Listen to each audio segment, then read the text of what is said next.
Anda masih bersama kami dalam Visip on This Week edisi 29 Juli 2022.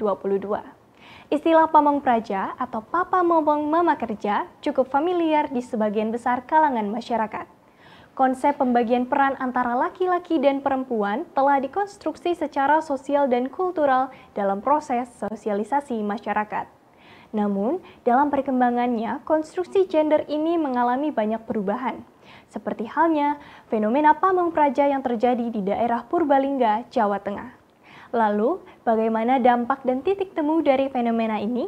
Selengkapnya telah kami rangkum dalam segmen Think Twice, Think Wise berikut ini. Pernahkah Sobat Visip mendengar istilah pamong praja? Yap, istilah ini sudah sangat familiar di telinga masyarakat. Namun, bagaimana jika pamong praja sebagai konotasi lain? Apakah Sobat Visip pernah mendengarnya? Pamong praja sebagai plesetan yang memiliki makna papa momong, mama kerja menjadi populer di masyarakat, khususnya masyarakat di daerah Purbalingga. Hal ini menjadi fenomena menarik dalam lingkup gender sebagai dasar pembagian pekerjaan dalam rumah tangga. Sejak dulu, pembagian peran dan pembatasan peran berdasarkan gender telah terjadi. Konsep gender yaitu pembagian laki-laki dan perempuan yang dikonstruksi secara sosial maupun kultural telah berjalan secara mapan dalam proses sosialisasi masyarakat. Pembagian gender dianggap sebagai sesuatu yang alamiah, normal, dan menjadi kodrat sehingga sesuatu yang melanggar konsep tersebut dianggap menyalahi kodrat. Padahal yang merupakan kodrat adalah pembagian jenis kelamin secara biologis. Konstruksi sosiokultural lah yang kemudian membedakan hak dan kewajiban antara laki-laki dan perempuan. Seiring perkembangan zaman, maka terjadilah dekonstruksi gender dalam rumah tangga. Konstruksi gender yang selama ini menaruh laki-laki pada sektor publik, sedangkan perempuan pada sektor domestik, telah mengalami banyak perubahan. Salah satu contohnya adalah melalui fenomena pamong praja yang banyak terjadi di daerah Purbalingga, Jawa Tengah. Dekonstruksi gender ini terjadi karena lebih banyaknya lapangan pekerjaan untuk perempuan dibandingkan dengan laki-laki. Kabupaten Purbalingga menjadi salah satu daerah perindustrian yang berkembang cukup pesat. Pada tahun 2011 terdapat 322 perusahaan dari yang berskala kecil hingga besar. Industri tersebut didominasi oleh industri pembuatan wig dan bulu mata palsu. Adanya industri ini menyerap puluhan ribu tenaga kerja dari masyarakat yang berada di lingkungan tersebut dan 90%-nya adalah tenaga kerja perempuan. Namun, pada kenyataannya hal ini bertentangan dengan pembagian peran gender yang telah berakar di tengah masyarakat. Tidak semua masyarakat mampu menerima hal ini dengan mudah. Pamong praja sebagai representasi nyata akan dekonstruksi gender menjadi bahan kritik masyarakat. Pandangan akan kejanggalan muncul beriringan dengan rasa tidak terima ketika perempuan memiliki hak yang sama dengan laki-laki. Anggapan bahwa fenomena ini menunjukkan laki-laki yang gagal karena tidak mampu memenuhi perannya, serta anggapan lainnya yang beredaran di masyarakat.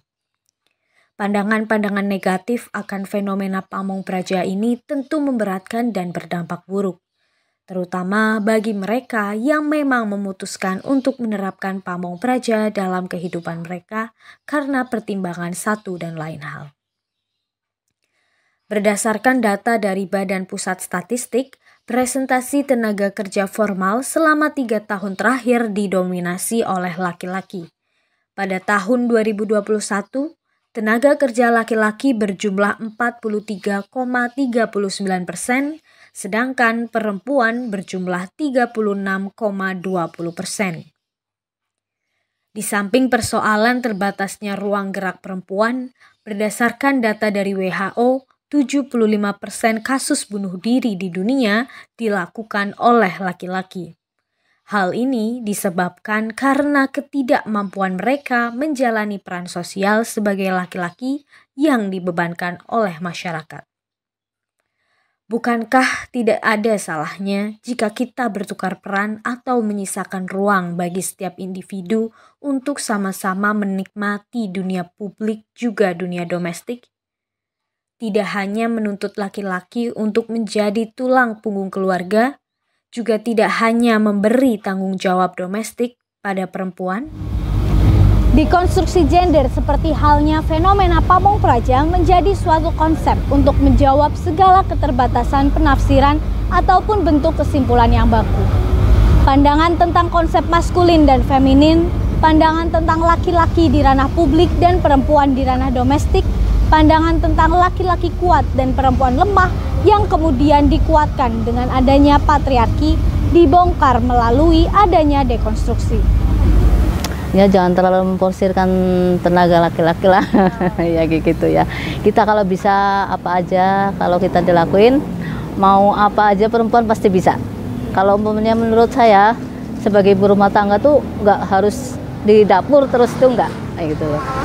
Ya sangat sedih karena menurut saya kenapa dia ngikut ngomentarin hidup saya, bahkan padahal dia itu tidak ngikut apa kayak biaya makan apa segala macam kayak gitu.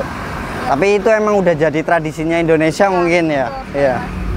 Lantas, apa yang harus kita lakukan dengan adanya stigma buruk terhadap dekonstruksi gender ini? Perempuan di sini mendapat ruang gerak yang sama. Laki-laki pun dapat merasakan bagaimana rasanya mengurus kegiatan domestik tanpa dipandang buruk oleh masyarakat dan tidak terus ditekan oleh beban sosial yang besar. Kita sebagai masyarakat sudah sepatutnya tidak memberikan penghakiman ataupun kritik yang berlebihan terhadap perubahan yang terjadi melalui adanya dekonstruksi gender. Selagi itu merupakan keputusan bersama sebagai sepasang suami istri yang berusaha mengarahkan nahkoda rumah tangga mereka menuju kesejahteraan. Jangan ada penghakiman dan pengucilan terhadap masyarakat yang ingin ikut serta menerapkan hal tersebut. Think twice, think wise. Saya, Dayu, Anggi, dan Zain melaporkan untuk Visip on this week.